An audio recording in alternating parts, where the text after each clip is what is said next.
You guys already know what time it is. It's time for the 2024 LSU football preview / prediction. Let's get into it. Coach Brian Kelly is heading into his third year with the LSU, and here's just a fun fact about Brian Kelly. He hasn't won less than 10 games since 2016. Impressive, right? The Tigers did lose Heisman winner Jayden Daniels as well as some really good pass catchers to the league, but Garrett Nussmeier has looked good when he played. Look at the 2022 SEC Championship against Georgia and last year's bowl games, for example. Caleb Jackson is really electric in the backfield, and Josh Williams looks to provide that veteran leadership. I expect Kyron Lacey to go crazy this year. He's been stuck behind some dogs at LSU, but I think he breaks out this season. I don't think there's any question that LSU's strength on offense is their offensive line. It's a veteran group with a lot of starts between them, and I look for them to lead this offense. As we all know, Matt House got canned last year. Rightfully so. You're paid to do a job, and he didn't do it. And if LSU had even an average defense last year, they are elite. Blake Baker from Missouri takes over. You can't mention LSU defense without talking about Harold Perkins Jr., one of the most dynamic playmakers in the country. And I also like Savion Jones for LSU this year. I think the biggest question mark with the least experience is the secondary, and I think the defense will be as good as the secondary is. You ready for the schedule breakdown? Let's get into it.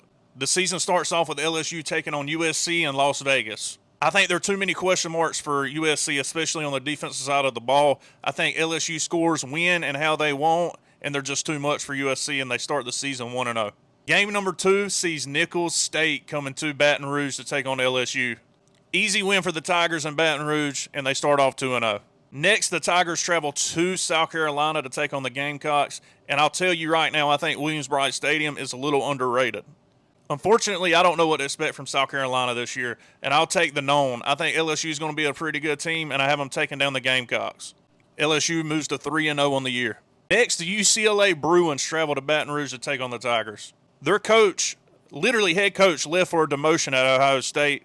Give me the Tigers. I don't think it'll be close. Tigers are too talented, and they win here 4-0. Game number 5 sees South Alabama coming to Baton Rouge to take on the Tigers. Not too much to say here. The Tigers are going to leave this game 5-0, and they win at home. One of the best games from last year. This is a rematch of it. LSU, Ole Miss in Baton Rouge. What a game. The Tigers couldn't get it done last year with a Heisman quarterback, Malik Neighbors and company. And I think this is going to be the same this year. Ole Miss is going to win this game, but Tiger Stadium is going to be electric. The game's going to be very close. LSU could easily win, but I'll take Ole Miss right now. Tigers fall, and they drop to 5-1. LSU then travels to Arkansas, and they're going to outmatch Arkansas. It won't be that competitive, I don't think. Arkansas will probably be loud. I think they don't like LSU that much, but ultimately LSU wins. LSU is now 6-1 on the year. This next game at A&M could get tricky. Kyle Fields loud. I think A&M will be improved with Mike Elko in his first year, but I think ultimately LSU is just too good. They're going to be too well coached, too prepared, and they take down A&M at Kyle Field. The Tigers are now 7-1 on the year. The next game sees the Crimson Tide traveling to Baton Rouge to take on the Tigers, and I think this game is going to be crazy. I think at this point in the year, Milroe has definitely improved from last year throwing the football, and I think it's too much for LSU's unproven secondary. Give me Bama taking down LSU.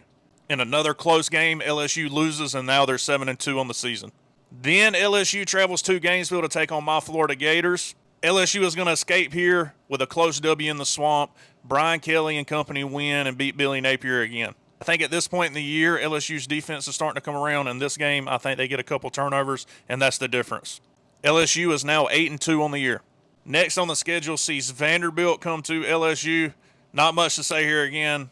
LSU's too talented. They can probably rest a couple of their guys that are banged up, and LSU wins this game pretty easily. They are now 9-2 on the year. Last game's going to be a fun one. The Sooners, Oklahoma, comes to Baton Rouge to take on LSU. I think with Garrett Nussmeier at home, I think he's able to outduel Jackson Arnold and the Sooners, and I think they get the W here and move to 10-2 on the season. That's how they finish up. Is it good enough to be in the playoff?